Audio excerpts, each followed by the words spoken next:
hard to do that is by starting with our strategic plan. And what you see on your screen now is just the Watauga County Schools strategic plan. It's presented in a golden circle model. And I want to draw your attention to one of our three main goals, that we graduate all of our students prepared for future education, a career, and productive citizenship. So anytime I start my presentations with anyone in our district or I'm having conversations about FAFSA, I pull it back to that strategic plan, because preparing our students means that they know all of their post-secondary options. They are set on the right path, and we have supported them all the way through that, which includes our FAFSA completion. So that's just one way that we kind of have our whole school system supporting our FAFSA goals by tying it into our overall strategic plan. A little overview of what we're going to be talking about today. Like I said, Wes and I are both strong believers that it all can't happen in the senior year. And we are going to look a little bit at middle school programming, what we do with our students 9th through 11th grade, and then dive deeper into our senior year approach. Just a little bit of background on Gear Up if you're not familiar with it. It is a federally funded grant. We are a partnership district with Appalachian State University, and we are in the 7th year of our first grant and the first year of our second grant. Middle school programming. So I really tried to focus on things that we did that didn't require any extra funds or any extra people, because I know everyone does not have access to the same resources necessarily. So one of the main things we do with our middle schoolers is we really try to help them understand the vocabulary of college planning and financial aid as early as 6th grade, and talking about what the words are and what they mean, so that as they come into high school, it's not a surprise when they start hearing post-secondary options or FAFSA or scholarships, that they already kind of, those words will at least jog in their memory of, oh, I remember that lady talking to me about that time. Nothing super stressful, but just reiterating that vocabulary. And, you know, I think statistics say something like you have to hear something 7 times. Well, I think with middle school students, it's like 40. So we try to continually just use those words. Our schools are decorated with those words. You know, we have college flyers and pennants and different things just around the building to spark interest. We have each of our teachers, which we just printed out from, you know, our computers here at school. I went to Ask Me About It, which are pretty, you know, standard courses of practice. We had one school that took it to the next level. And each of their classes we're K-8 model in Watauga, and then we all feed into one high school, have from kindergarten all the way through 8th grade class of 2025, and that's how they address their students. So that from the very beginning, they are looking at their graduation. Like that conversation starts in kindergarten, and this is when you're going to graduate, and then this is when you're going to go to the next steps, which is a super easy solution that you could go and implement as soon as you get off the call today. We also work on exposure to 2-year, 4-year, and trade and certificate programs, as well as military programs when they get a little bit older, and talking about what those options are and why it's important. You can do these virtually right now really easily. There's a lot of great in-person options too.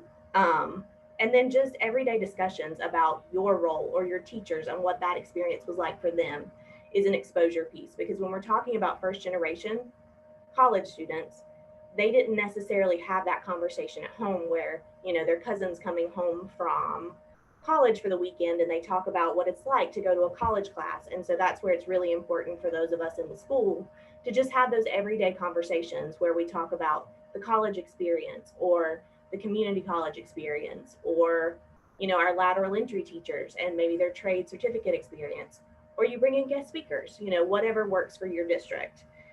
And lastly, we really focus on transition from 8th to 9th grade in Watauga. Like I said, we are a K-8 district, so we have 8 K-8 schools that feed into one high school building, and that's a big shift from being at a K-8 school to a high school. So we work really hard around vertical alignment and transition activities to help our students feel as prepared as they can to make that jump. Some of our students make a jump from 15 to 20 people in their 8th grade class to 300 to 400 students as a freshman. So it's a really big gap that we work to bridge there.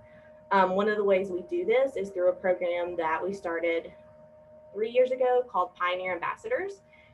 And it is what it sounds like. It is modeled on a college ambassador program. So we have students from all of our K-8 schools who serve as 10th grade, 11th grade, or 12th grade Pioneer Ambassadors, and their whole job is to help 9th graders transition into the building. They host tours, they pretty much run our freshman orientation. Again, that is a complete no-cost solution. We were fortunate enough to have funds to buy them all matching t-shirts, which they hate, but I make them wear them anyway so that they're identifiable. But it's been super successful, and we've gotten a lot of positive feedbacks from students and parents because kids will approach other kids. They're going to come to them with questions that they're not going to come to us with. So our 9th through 11th grade programming looks a little different.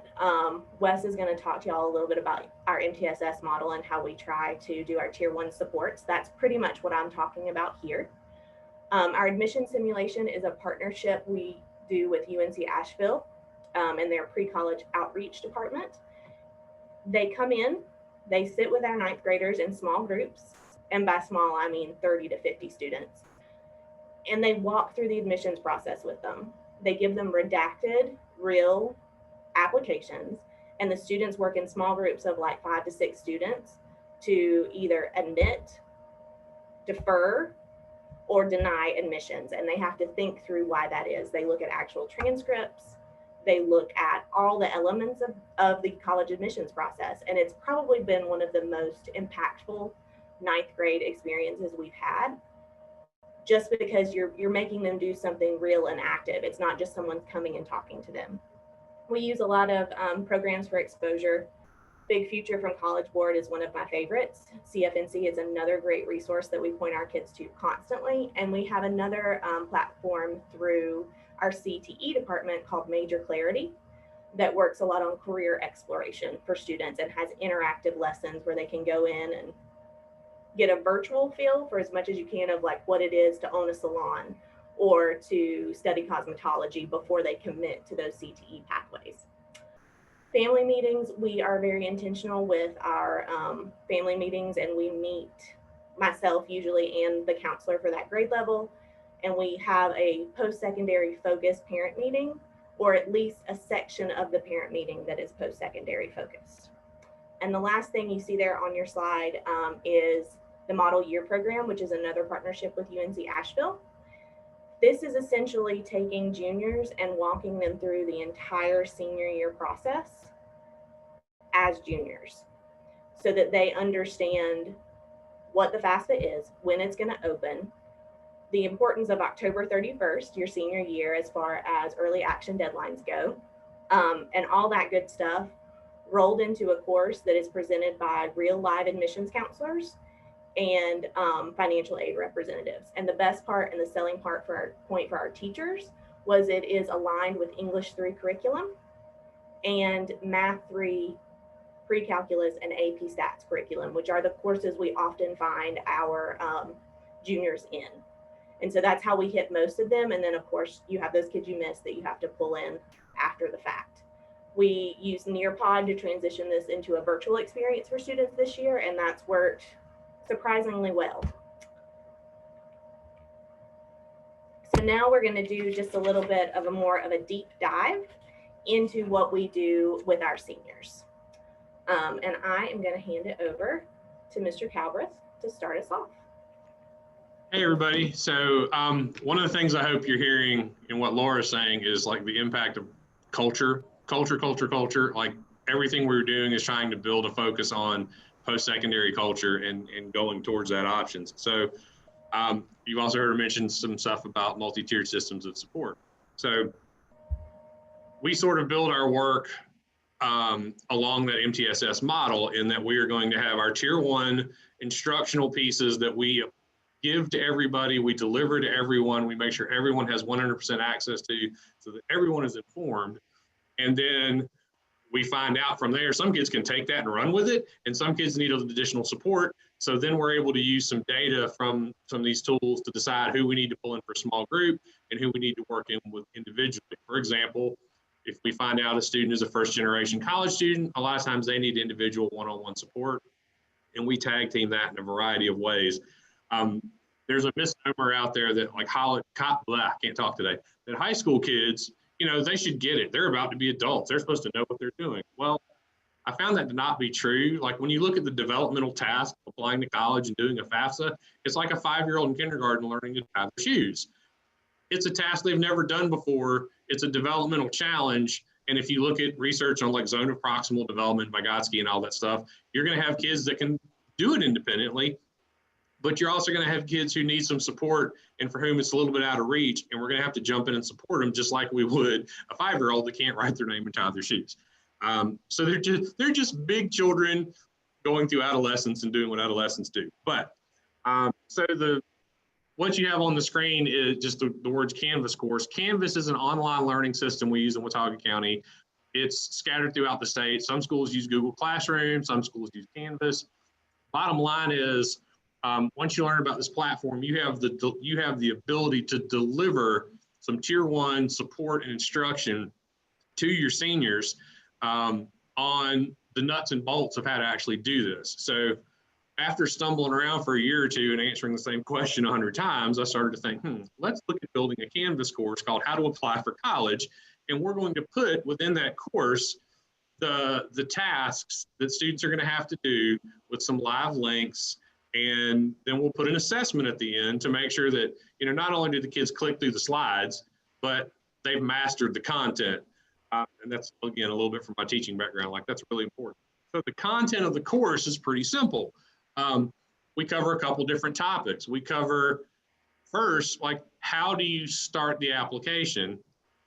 Or what's the first thing? Because one of the toughest things, and we're going to show you a timeline in a minute, is like there are 3 or 4 things that can all happen at the same time. You could be doing RDS while you're doing Common App, while you're doing FAFSA, and that makes our little kids' heads explode. So we had to sort of separate that out. And the question we start with is, how do I decide where I'm going to go to college? What do I do first? In model junior year, we talk to kids about whittling their list down to maybe 3 or 5 colleges. So when they come into senior year, they have a short list. And so the Canvas course starts with, okay, how am I going to apply? And what we found out is, you know, the best place to go first is to a college website and see how the college wants you to apply, because sometimes the college has you apply directly to the site. Sometimes it takes you to Common App. Sometimes it takes you to CFNC. So that's step 1. And then we go from there. If it takes you to Common App, here's what you're going to do. If it takes you to CFNC, here's what you're going to do. When it asks you to submit ACT or SAT scores, here's what you're going to do. When it says you need a transcript, this is what happens. And we break out those step-by-step instructions, those big rock items, so that kids can get started.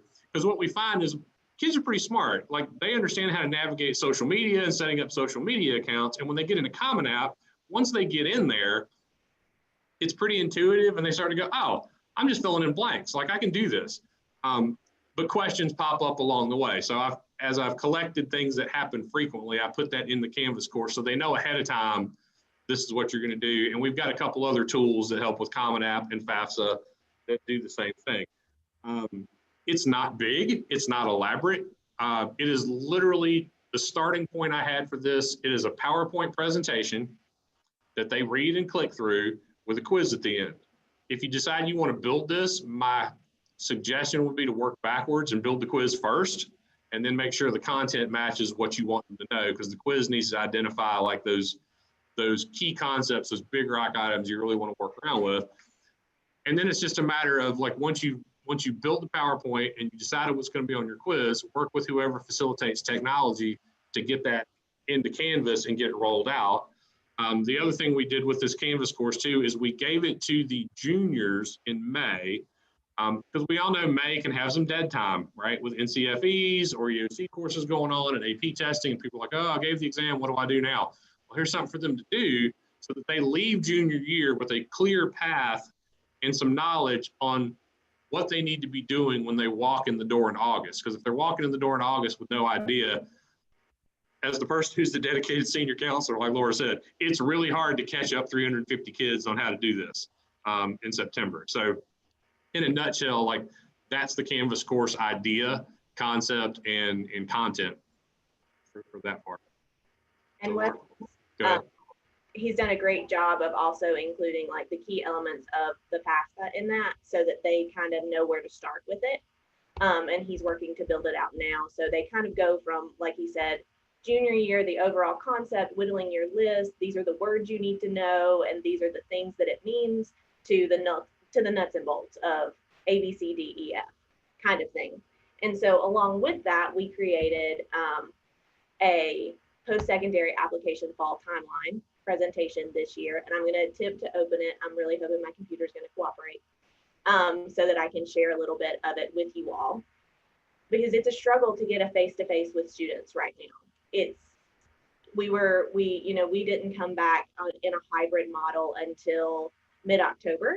And as we all know, October 1st is a big date for us. And so we had to find a way to give parents and family this information without seeing them face-to-face.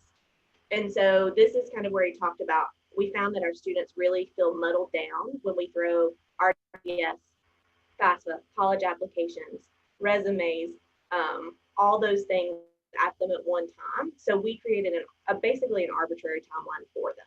Like we all know that you don't have to complete the FAFSA on October 1st. You don't have to have RDS done by October 1st, but it really helped our kids to kind of focus in on, okay, today this is what I need to think about before they move to the next step. So you can see here what our timeline looks like for them. And Wes and I both created, if you use Google Calendars, you can create an appointment calendar within Google Calendar where students can just click a link and then go sign up for a time with you that you've blocked out. And then you get an alert that Rachel Shepard has scheduled a time with you on April 22nd at 1:30. So we had some kids take advantage of that. That was kind of a new thing we tried this year. But when you click on each of these like hyperlinks, it just takes you to that information. One of the things we found that parents especially seem to get overwhelmed with is if you give them everything at once. So you'll notice in most of our presentations that they have like a landing page, and then you can click on FAFSA ID. What is it? Now what? And it's just really simple, broken down steps, because that's all I need today. I just need to figure out how to create my FAFSA ID or my FSA ID. So I'm done. Same thing with October 31st. How do I start with that? This is how you start. And all this comes from the Canvas course. Same sort of concept around these reminders. We'll get to the senior FAQ page in a minute, but it's really just that idea of all I want to do is know how to do my resume, and I know I can go back to this document to figure out how to do that. Wes, is there anything you want to add about this? Yeah, I was going to say a companion piece to this is just not something we send out and say, here you go, read this, good luck. Like we spend a lot of time referencing this with students. And then one thing I've built into my routine in the last few years is I have a quarterly parent meeting. So every quarter, at the front of the quarter, we tackle items on this timeline or things that are relevant in sequence to senior year. And I know there's sometimes a perception of, they're high school parents, they're not going to come. I regularly get between 90 and 150 parents. When we had public face-to-face in person, the auditorium was full. When I did it online, I actually had more attendance in the two Google Meet sessions combined than I had in one single meeting. We had 150 people in the quarter one parent meeting. And we go over the timeline. So they got the overview, and then we break it back to, here's what you need to do this quarter.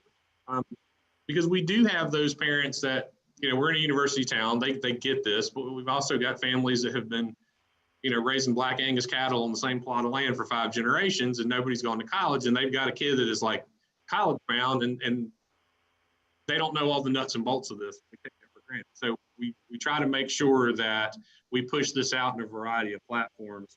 And again, I don't just do one parent meeting, I do 4, because that way we can chunk this out and get it laid out. The other thing with this too is the support that goes with this.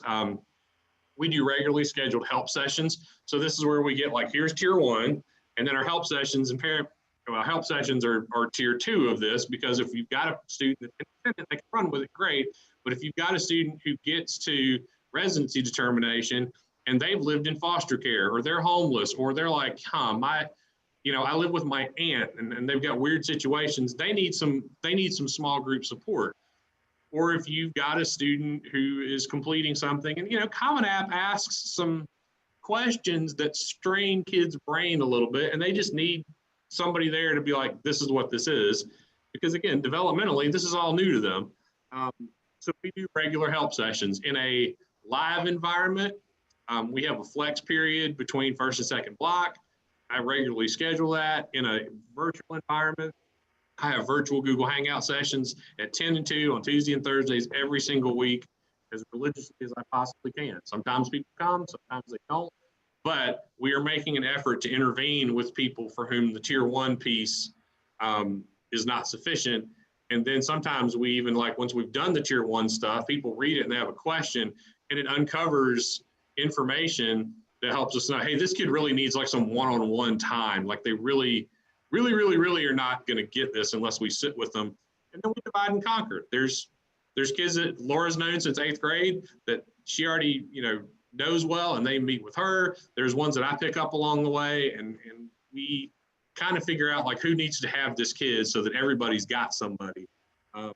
So that's kind of how we layer the support in behind this. Like I said, that's where it goes back to building a culture that we say what we're going to do, and then we do what we say, and we follow through and deliver to kids what we say we're going to deliver. So, and 2 pro tips I would share with what Wes just talked about is, 1, if you are hosting a virtual parent meeting or student meeting even, it's really helpful if you can have 2 people to do that, so that you have 1 person managing the chat, even if they can't answer the questions, just making sure that the questions don't get missed. Because a lot of our parents would much rather use the chat box, and students, than speak out loud. And another thing that I wanted to point out with these templates for resumes, we use actual student resumes that we felt like were really good examples, and then redacted their personal information, because our students were not connecting that working at the Watauga Humane Society or volunteering there was an extracurricular activity. They needed to see the things in our community and the names of places they knew to know how to categorize it. We found that that was a big issue. And so it was really helpful for them to see examples of students that had gone through the process and actually volunteered or worked or, you know, been part of clubs or honors at our school. Oops, I'm still in this one. Hang on, and I'll go back to my other presentation.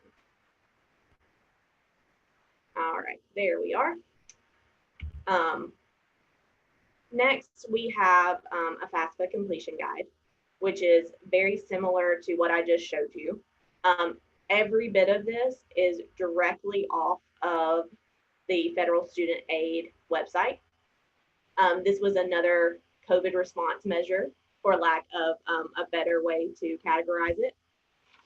And what I did with this is I linked to the website throughout, but I also noticed that we had good success with the timeline and just breaking it down to what I need to know right now versus having to go through a website and a search bar to try to find it. And so what we did was, what are the documents I need? I just need to know how to get it started. So you go here, this is what you need and what you need to have on hand. Then you can return back to the main menu. What do I need to know about signing and submitting? Because that can sometimes trip students up. I've submitted, but I've not completed. And so making sure they get that final step.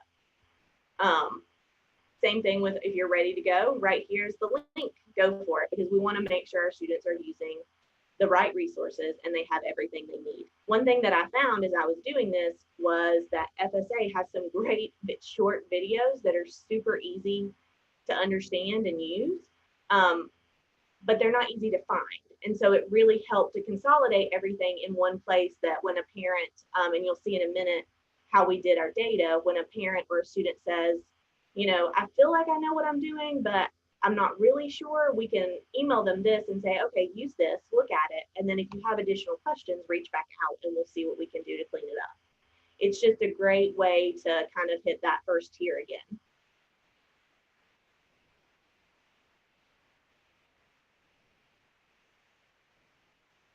And I will throw it back to Mr. Calbreath for this one.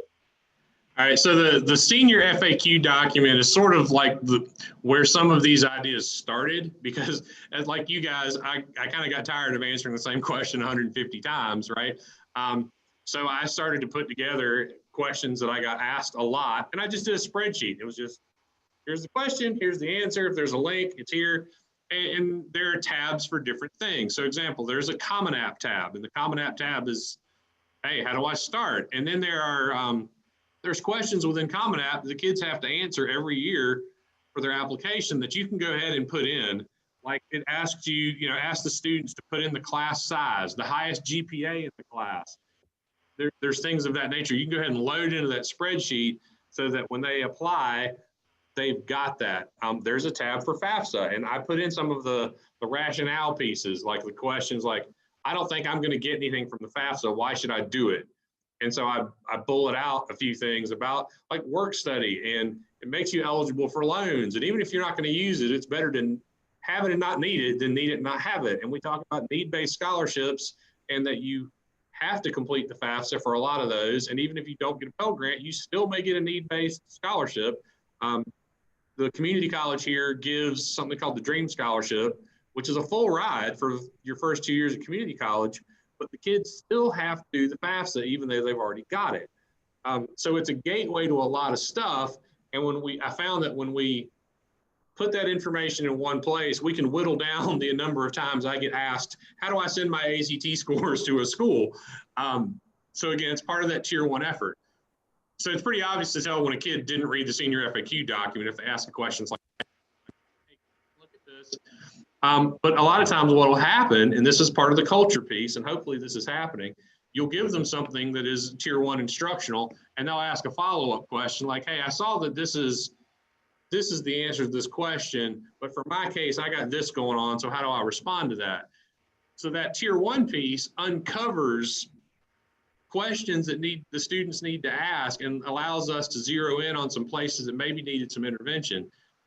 But you've got to establish the culture in your school that A, there is we're going to front load everything you need to know, and that B, when you have a question, we're going to get on it in a timely manner. We're going to answer you. We're going to support you. It doesn't matter your socioeconomic background or whatever.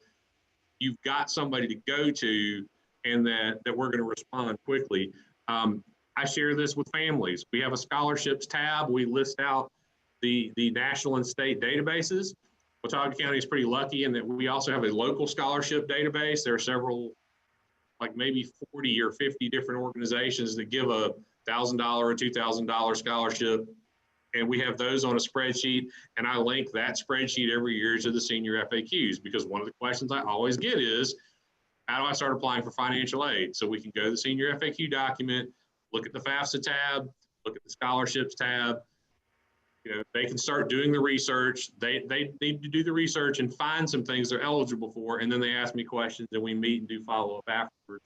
And it's got a PR perspective, and that, hey, we're really out there trying to help your kids with stuff. We're giving them things that are their responsibility to do, but then we're also supporting them with additional help, because we know this is, every kid's at a different place in this.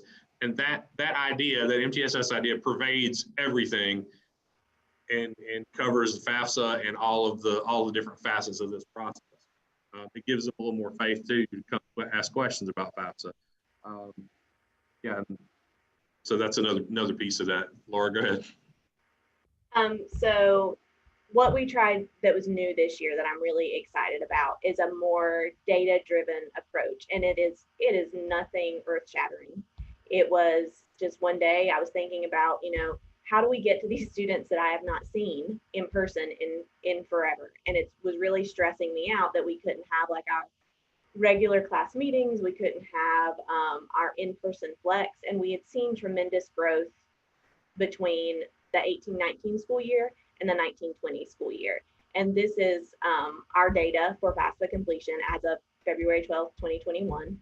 Everything comes from studentaid.gov. We do work, and I have to give a shout out to Bella Institute. We work with them to create visualizations around our FAFSA data as well as our post-secondary enrollment data. They do a tremendous job. If you'd like more information, I would be happy to give you their contact information. They're great partners to us here in Watauga. And this, I just kind of wanted to give you an idea of where we started and where we are as of right now and how we got there, which is an important piece. We really took a team approach this year, and I was really proud of how we were able to come together. Myself and the Gear Up admin assistant were really helpful with this process, as well as Wes is an integral part of how we get our data, but how we get to our students. And our CTE department has been very helpful in making this happen. And that's where thinking outside the box and who else in your building can have these conversations with your students is really vital for this to be successful. We also have EC case managers who are very helpful in this process. And I already said our CTE coordinator, super helpful. What we did as a group is we started with pre-existing data sets. So the whole senior class school roster from Power School. Then we pulled in 3 different stages, our Common App completion. So right after the first time we did it was not too long after that, the early action deadlines in late October, early November. And then we regularly pull the CFNC finish the FAFSA report. We also have a post-secondary intention survey that Mr. Calbreath sent out a couple of different times in the fall semester to try to see where our kids were thinking they were going. And then in our next iteration of this, we're going to be pulling in our local community college enrollment information so that we can start to really focus in more on our students that are telling us they're 2-year round. For me, I'm a very visual person, so I created a fake data set so you could just see the different fields that we use. And once you have this, it's so easy to sort it into target groups and more of that tier 2 support. And so among our team, we have divided up who's focusing in on students who say that they are 4-year bound, but have yet to complete their FAFSA, or students who are 2-year bound, but haven't even started the process yet. And then we have those blanks, those students that we've not heard from in regards to post-secondary information. And there's another person that's focusing on those and contacting those families. This just was really an easy way to be able to say, okay, this is where we're at. And as you can see, we have them. We have a school within a school. We have an innovative high school, which is Watauga Innovation Academy. And so we have them divided by that. Have they competed the Common App? You'll see that ETSU is also listed on here because we're a border county with Tennessee. ETSU offers in-state tuition to our students. So that's a big draw for a significant portion of our students, and it is not on Common App. So we recently got that list from our admissions counselor there, and we're adding in who applied to ETSU, so we know where they're at with this. We also have our December graduates, our 3-year grads, and our seniors all in one place. The beauty of this is that it is a Google spreadsheet, and so when I'm working with a student, I can go in and contact. I can go in and track where I did that. At the same time, Wes can be working with a student and do the same thing. So we have a running database of every senior, where they're at and what their needs are. And all we had to do was take all these separate spreadsheets that were just kind of floating out here and put them in one place. I want to jump in on what you just said too. Is I know this looks like a lot and you're cross-referencing a lot, but what you'll find out too is that as you go through this will create a timeline for you that's manageable. Because once you identify who is going to community college, you know you can really focus on them in January and February, because that's when the community college application process really gets rolling, because they don't do course selection until April. If you know a kid's going in a 4-year, you need to jump on that and get them rolling by November, by the first part of November. It helps you put things in a sequence so you know what to prioritize and what to do when, and instead of making it all happen at once, it makes a nice little like, I can do it this way. So you can see the targeted intervention groups we're currently using, and that's how we've sorted. And then I love tabs at the bottom of a spreadsheet. So for my brain, I then take the students that are Common App only and put them in their own tab, so that whomever's focusing on that can just focus on that, so they don't get lost in all the data. Another really vital piece to this work is our partnerships with Appalachian State University and the University of North Carolina at Asheville. They are both Gear Up partner schools at host our Gear Up grant, and UNC Asheville is a partner institution. These are slides that are cut from the FAFSA guide I showed you before that is tips from the pros about what you need to know about the FAFSA. And then what I really want to draw your attention to, and I have redacted the information on this, but we were able to set up with each of their financial aid offices the opportunity for our parents and students to connect directly with them via phone, video chat, email, however it worked for the parent. They could get in touch with an App State or UNC Asheville financial aid officer. In the past, we've had these really awesome, well-attended FAFSA nights where we've gotten a lot of students taken care of at one time.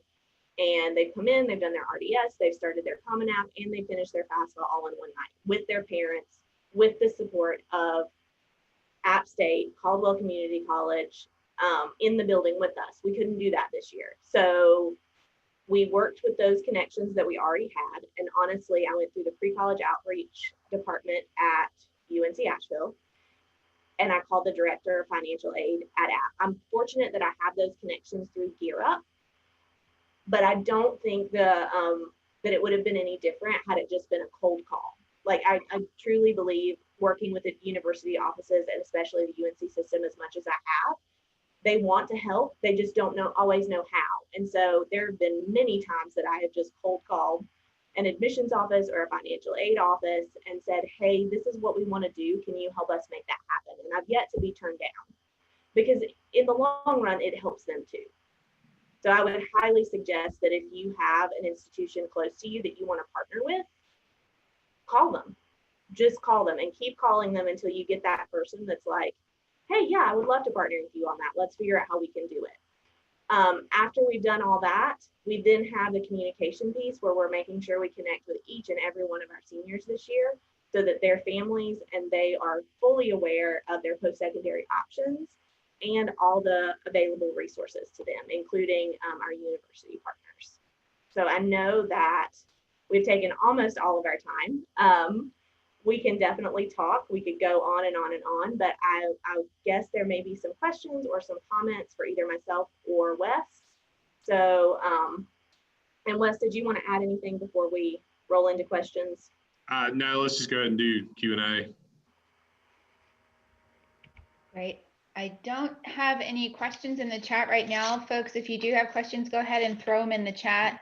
I'm sure one of the questions will be, are you willing to share any of the materials you've developed, slides that you mentioned, a quiz and PowerPoint that you pulled together, Wes? Are y'all willing to share those out and we can put them up in the Google folder? Yeah, just got to figure out how to do it. Great, that would be wonderful. Yeah, and once you have access to this presentation, you will, I went ahead and made a copy of each of these presentations. They're all Google Drive. So all you would need to do if you wanted to adapt it for your district is to go in, make a copy of it, and then take out all the stuff that says Watauga or is, Pioneer Blue, unless you happen to be Pioneer Blue too, and then you're set. Fantastic. I did have a question, Wes, on your parent or family meetings that have been so well attended. Where are you hosting those, and what time are you hosting them when they're in person? When I was in person, we would do them after school in the school auditorium at like 6 o'clock. We've had two different sets of times it worked. Like Wednesdays sometimes worked and Thursdays would work. The problem with Thursdays is it sometimes interferes with sports practices, and maybe there wasn't a practice on a Wednesday. Wednesdays around here, sometimes there's a lot of church attendance. But those tend to be the nights that people are the least busy. But yeah, we just have them at the high school, and I grab a microphone and a PowerPoint slide and have everybody come in, and it's casual, it's relaxed. I tell a few dad jokes and take questions and answers. And I have sort of a standard timeline of topics I cover each time. It's not all FAFSA in college. Like sometimes it's, how do I parent my senior who's decided that they're 18 and they don't have to listen to me anymore? There are recurring themes to working with seniors, but Sure. yeah, we try to make it fun. And I think I would add to what Wes said is coming to a parent meeting for seniors is also not a foreign concept for our parents. They have had the opportunity to come to parent meetings all along, beginning with our 8th grade registration meetings. And we worked really hard to make those as family friendly as we can.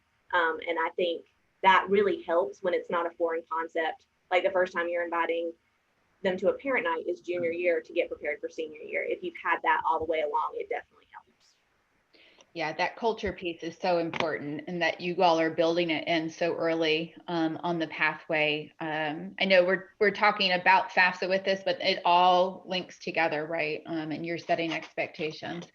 I wanted to quickly tell y'all, I've put some materials or links into some materials that we have available on NC First and FAFSA. There's a Mythbusters document that's great for students and families. We've got some social media links that you can just pull and post, as well as some slides for families, if that's helpful. A big thank you from Ashley Andrews in the chat to you and Laura, to Laura and Wes. Thanks so much for your information today. Any other questions? We are coming up on time here. And I can try to, we're a small enough crew, I can unmute folks if needed, if I can figure out how to do that.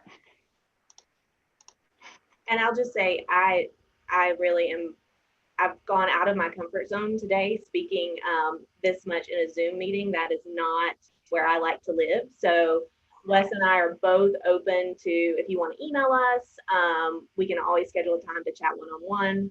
I'm definitely more comfortable with the phone, but you are welcome to reach out with us, reach out to either of us if there's anything we can do to help you. It takes a village to get the FAFSA done. So we're happy to share what we have with y'all. Wonderful. Well, if there are no other questions, I did give folks the opportunity to unmute. I'll give folks a chance to ask a question. But otherwise, Laura and Wes, thank you so very much for sharing all of the wonderful work that you are doing in Watauga, for all that you're doing to serve your students. We really appreciate you sharing your experience and resources and ideas. And we will follow up, folks, with the materials and recordings, and look forward to pulling everyone together again in March. Thank you. Bye, everybody. Thanks for your time today. Bye-bye.